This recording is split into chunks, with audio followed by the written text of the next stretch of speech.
Hello, everybody. Good evening. Welcome to my room. We have been doing the series on um practical spirituality. Hi, Alka. Welcome. So, I have been talking about a 10-day series. And how are you, Alka? I'm fine, thank you. Okay. So, it must be midnight for you there, right? Yes, it is. Yeah. Okay. Have you heard any of these last 3 days? No, I think only part of it one did when I fall asleep, but Okay. I'll probably Yeah. go back and. Is this the last one today then? No, no, this is going to be the third day in a 10-day series. Okay. So, what I was doing was the first day weekend of how can we live in the middle of the chaos with the inner tranquility. And yesterday, how can you be attentive to all things all day? And today, we're going to cultivate, we'll talk about nurturing spirituality and, you know, with that. Resilience, nurturing resilience in the times of challenging times, like this COVID or inflation or war, so many things going on, right? So, in these times, how can we maintain that inner resilience by doing certain things? That's what I was going to talk today. Um, so I'm glad you're here, and other people will join probably later. Yesterday also they were there. So I'm going to focus on four areas actually. One is about how can we have some ways of maintaining and culturing. What are the ways that we can really build this resilience? Some of the practical things that we can do. You know, and then we're going to see what kind of mind shifts that we could make that will help us to do this.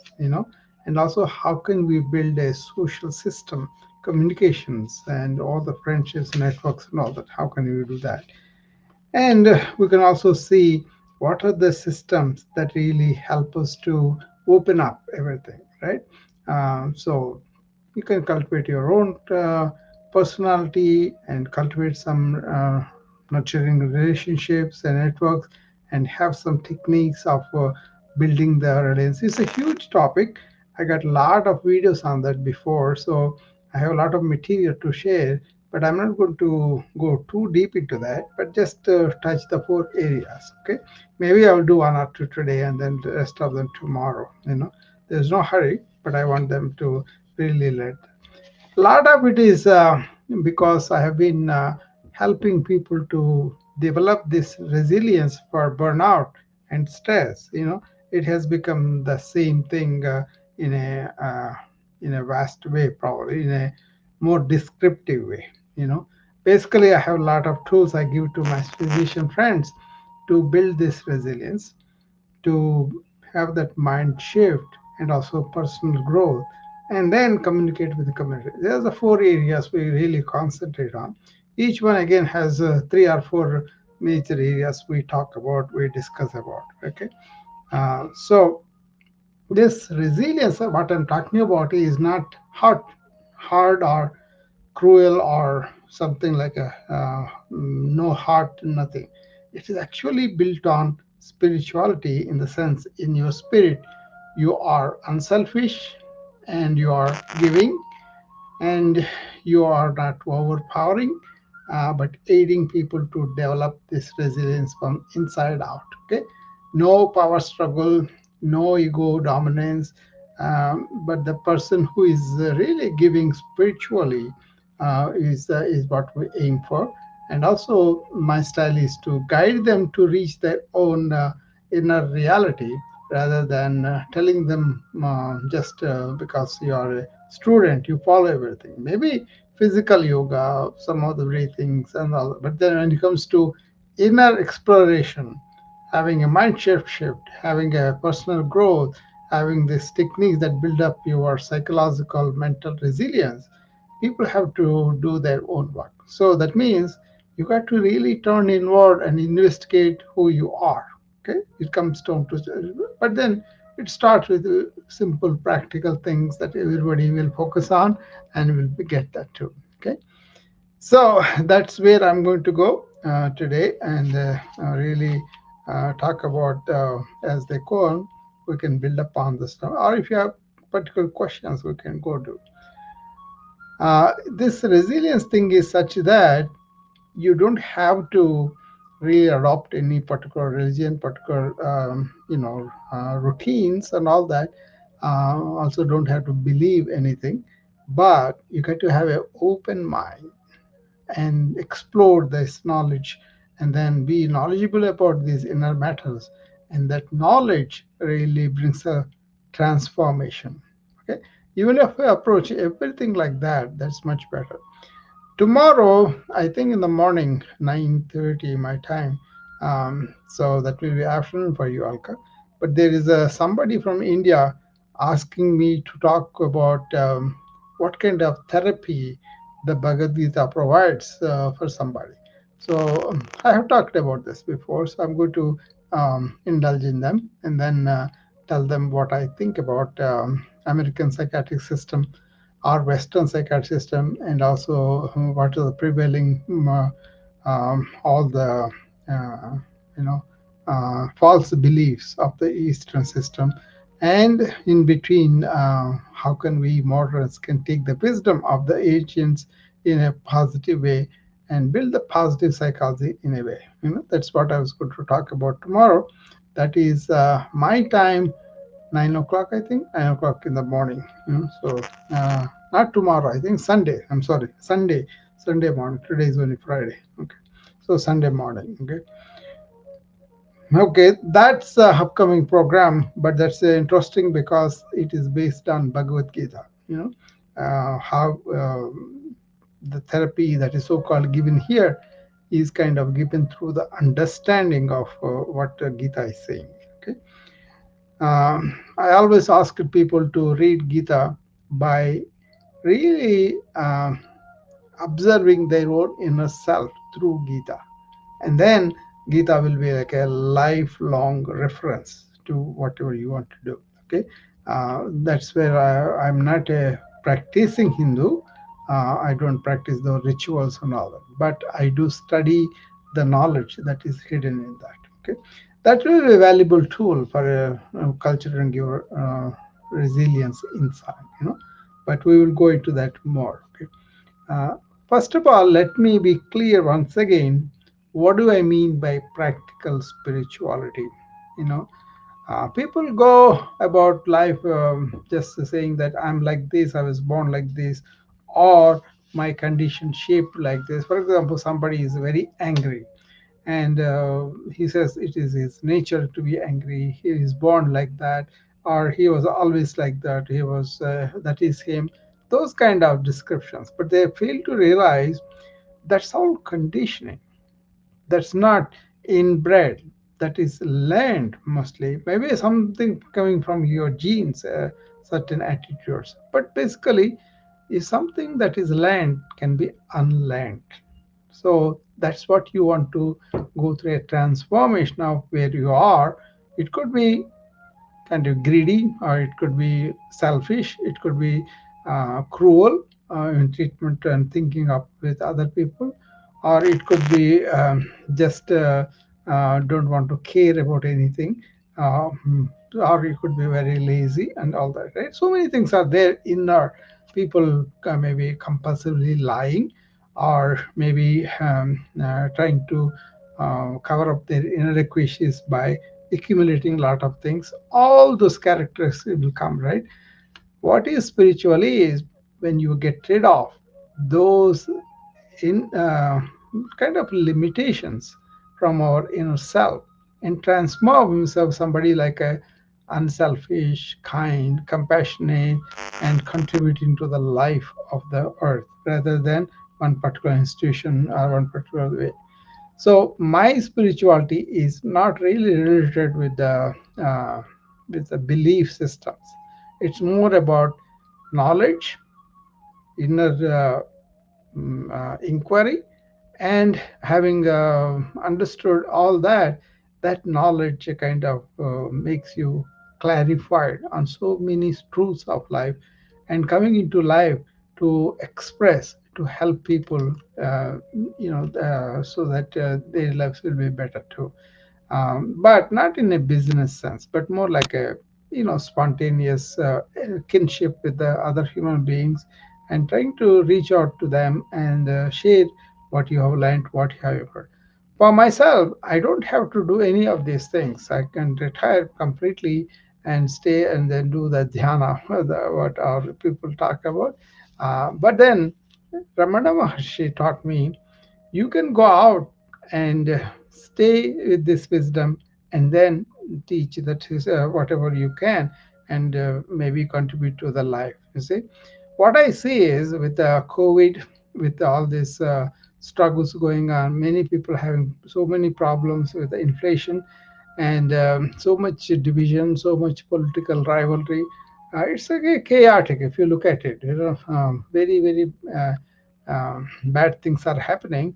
But then at the same time, people are finding genuinely challenging with the new technology, challenging with disappearing economic opportunities, and again, COVID coming up. So this is a challenging time by any means, right?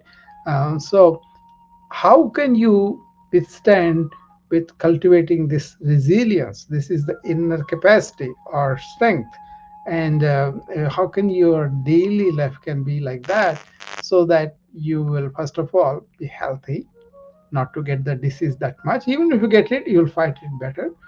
And also how to really be happy with yourself rather than with the things outside, so that you don't have that much need to earn and accumulate and all that. You may work and you may get some money because of that, and then but you don't have the greed factor. So that kind of spirit I want to encourage, and I want to people realize that kind of spirituality itself is the resilience, itself is the one that really makes you enjoy the life, contribute, and also be very happy with that. Okay, that's what I wanted to everybody to really be clear about. And I'm not here to propaganda for any particular religion or particular ways of beliefs and all that. Okay, so that was something I got out of it in 1980s, when I was deeply studying Krishnamurti, and he kind of opened a lot of our eyes, like, why are you patriotic? Why are you confined to one country and contributing to the divisions of countries and all that? That's a very deep statement, but there's a lot of validity. Now I am a world citizen, truly not belonging to any particular nationality and set, but I take wisdom from everybody. Like I take a lot of wisdom from the ancient Indians. Probably that's the main source I really quote, but I don't separate anybody else by identifying I'm just Indian. I'm not. Just I decided with that because I was born in India, brought up. I have a lot of fondness to India even now. But then I don't separate other countries because I like some things about India. Okay, those are the realities, practicalities that people can look for themselves and say, am I parochial? Am I partial to my country or to a certain race and all? So we blame somebody who says, I'm white, so I'm going to be racist, I'm going to treat everybody else like they're not human beings. But then we don't really say all the religions, all the countries, and all that they divide. We don't say that. That's one of the weaknesses of our structure. Okay, so understanding that, and then we are so many people live in United States, so many races, so many things we saw. In New York, when I was working, there were so many people from all the Europe, all the Asia, and the South America, Russia, you name it. We were with all those people. We have interpreters at the time. The system was not that much developed, so we had to hire people who are physically providing us our translations, right? But we have seen so many country people. And one thing we learned is they're all human beings. The problems ultimately at the core are the same, so we have the solutions also the same. Maybe some things are this way and that way because of the culture, because of the language, because of the circumstances, and all that, right? But otherwise, you can see very spirited person, or a very kind and compassionate, but at the same time very hardworking person. Or we can see other people planning and exploiting the weakness of people and making money on them too. So it's a mean spirited, or really gentle spirits and kindness people. And I found that strongest people are those who have these fine qualities within. Okay, so they are not really succumbing to any temptation or any particular self-need. They are totally selfless and contributing. That's the spirit I'm talking about. Okay, that kind of spirituality, as you really understand and then nurture it with these techniques I'm going to discuss, you will be very resilient to anything in life, right? So you won't be complaining that much. You won't be saying I have only this much. You will be saying I have half glass full. That is nice, not half glass empty. That kind of thing, right? So just saying that for the sake of it is different, but saying that because you really are into it is different. That is the technique that you could use, like how you can control your reactions, or control your urges or instincts that come from within, understand them, and then go over them, right? So that's what we are going to talk about. Actually, I was going to do those four groups, like I told you. The first one is what are the some practical techniques that we could use that will build our resilience. You know, of course, first and foremost comes meditative awareness. Okay, that's the one which calms your mind down and releases a lot of energy, because otherwise you are wasting in thinking, right? So meditation is the need of the hour because of the information overload that we are suffering in this age. We can use the information nicely, but also we can be addicted to it too. So we want to release that, then the second variety we will talk about there is uh, stress management techniques. These are separate from that meditation. Your physical exercise, your sleep, your nutrition, all those things come into that. Okay, and you also have a positive habits that you can develop, and those habits really help you in the long run. This is more like a positive psychology they're talking about now. But if you go to ancient times, that was the daily living for them. So it was a very nurturing, vitality building culture, in the sense that they are walking, they are silent, and they have simple outward life. No need to earn a lot and accumulate and then lose your health like we are doing now. So this is what are the positive habits? What are the negative habits? How can we be aware of them? How can you be understanding habit formation? How can you get out of any habit? That's a big topic. We will touch some concepts like that. Okay, and then after we really understood what are the techniques that cultivate this resilience, we're going to look at the mind shifts according to age, according to race, according to circumstances. There are so many mind shifts that people go through, and we'll check out whether they are reality or really conjured up and all that. Uh, and then also social systems, communication channels, and all that is the third variety, where you really establish connections and open communications with a lot of people, and you really develop a network, like that's the third one. And the fourth one is personal growth. How do you perceive it? How do you do with the daily life? And that is depend on your reactions that you go through the life.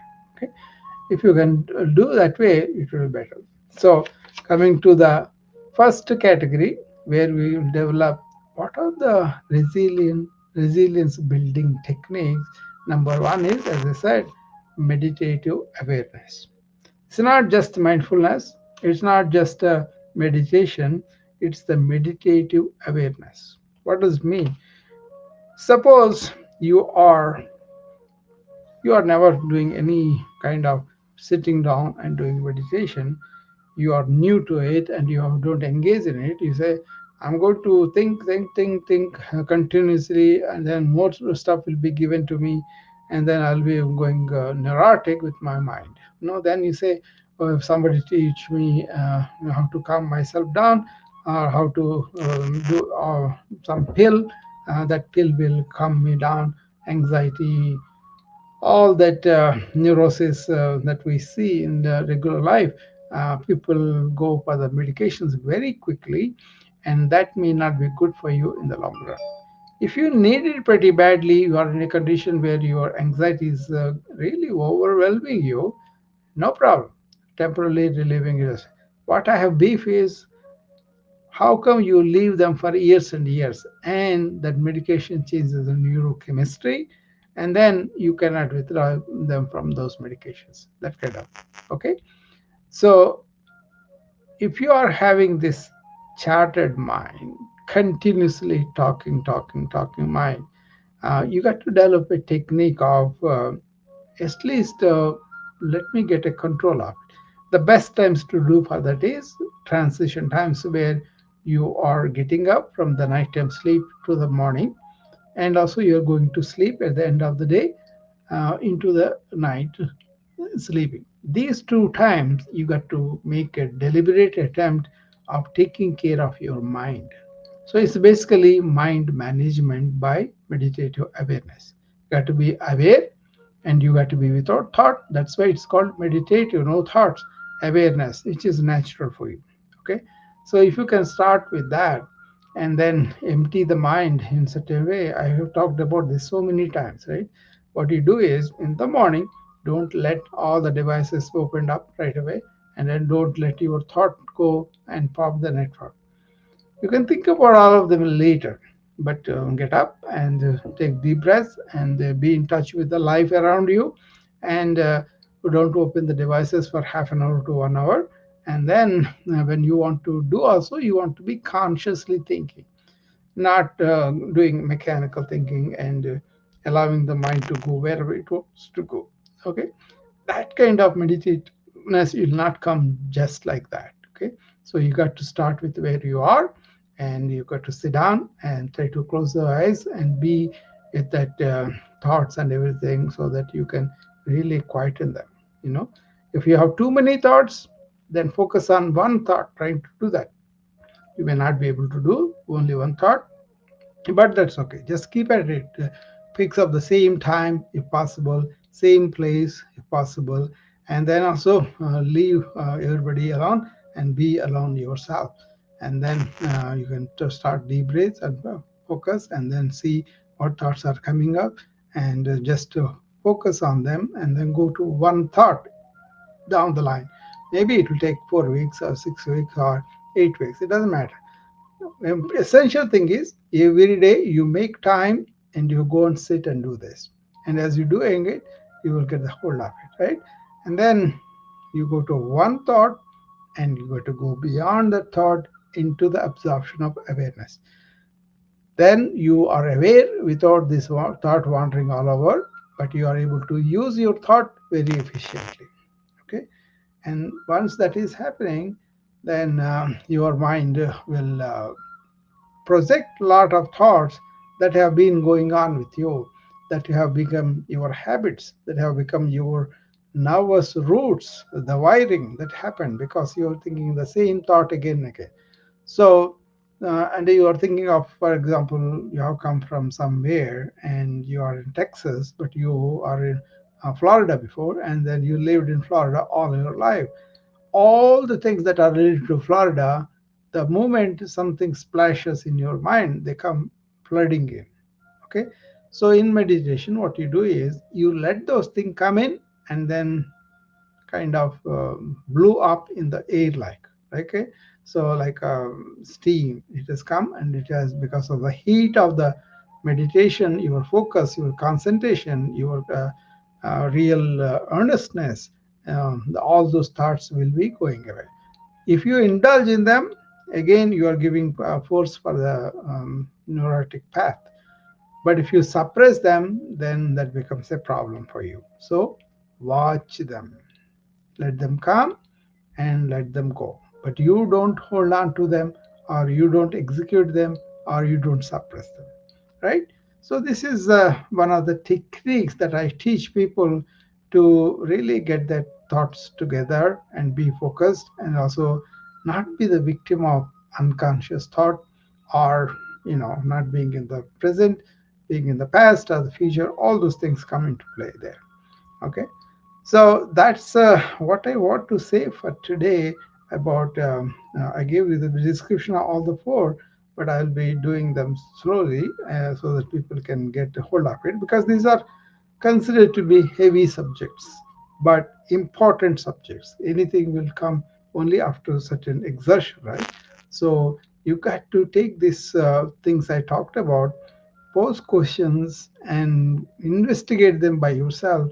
And if you have want me any to talk about or clear, then you can send me a DM, or you can come to my wellness club in the morning, and you can join my um, uh, Conquer Burnout Facebook page in Facebook, or LinkedIn. Any number of ways you can reach me, and that way I can really engage in exploration with you. Okay, then it will be much more fruitful for you. Okay, so that's about it for today. Half an hour I planned, and I was talking about it, and because I have some things to do today again, but I don't break my habit of coming at 6 o'clock. That's why I came in today. So, how, Alka, are you awake? Are you listening?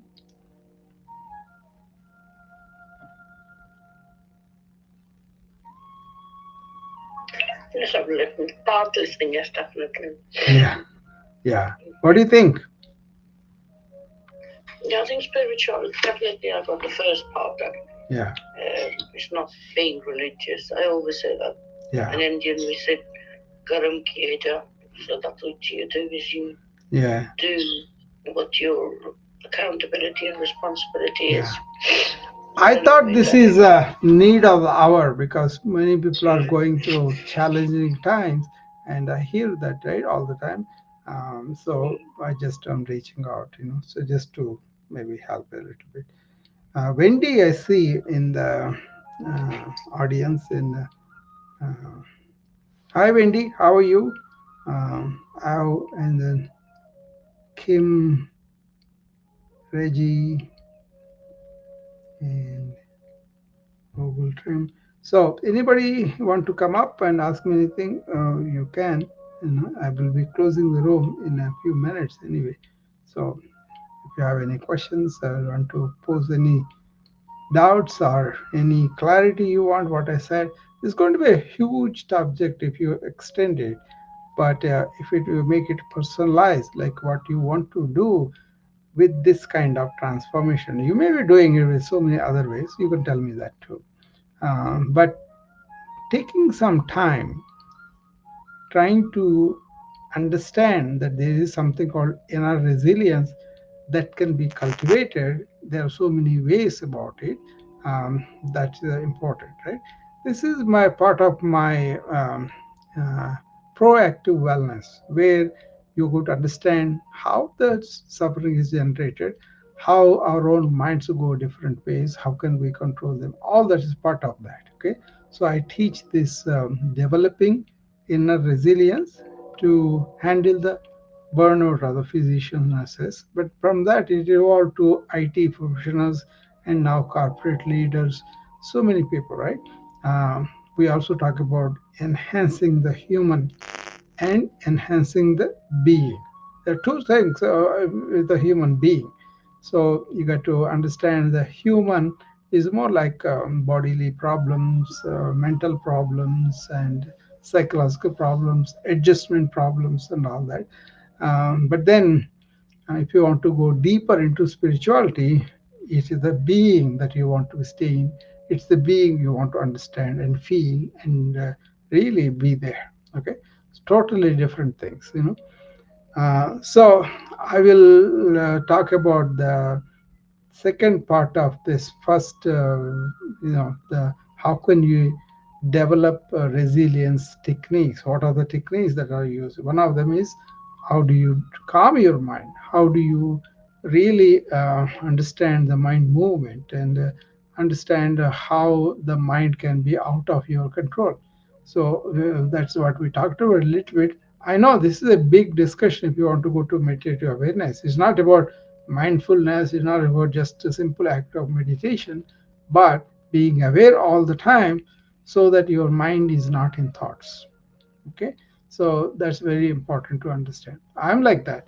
I'm always aware because I deliberately understood and cultivated that. But I don't think just like that, you know, out of my consciousness. I don't allow my mind to go beyond the moment to the past or the present. I don't allow it to go and stay there. That's basically what it is. I may recall subjects and everything from the past, or I may project to the future plans and all that. But I don't live there. I live in the present. That is being aware. That is being in the moment. That is being without thought. Okay. All right. I will see you tomorrow, and then I will probably do another half an hour to 45 minutes tomorrow, and I will see you every day. And I still have a lot of things to cover in this series, but I'm really excited about it because I'm writing a big book on this. What it is why do you have to be so worldly, so cruel, so um, dastardly to everything else? You know, why do I have to pay a big price for it when we have this opportunity to be inner calm and making friends and relating to people in a very noble way, right? So but we made those religions as part of our divisions. So I just don't want to go into that. I want to learn the wisdom from the ancients and apply them in modern life, where the modern life is producing a lot of stress for us, burnout for us. So understanding that and then using them smartly, that is the way I want to go about it. So thank you very much, everybody, on the wisdom and Alka, and I will be seeing you again tomorrow. Bye bye. Thank you. Good night. Bye.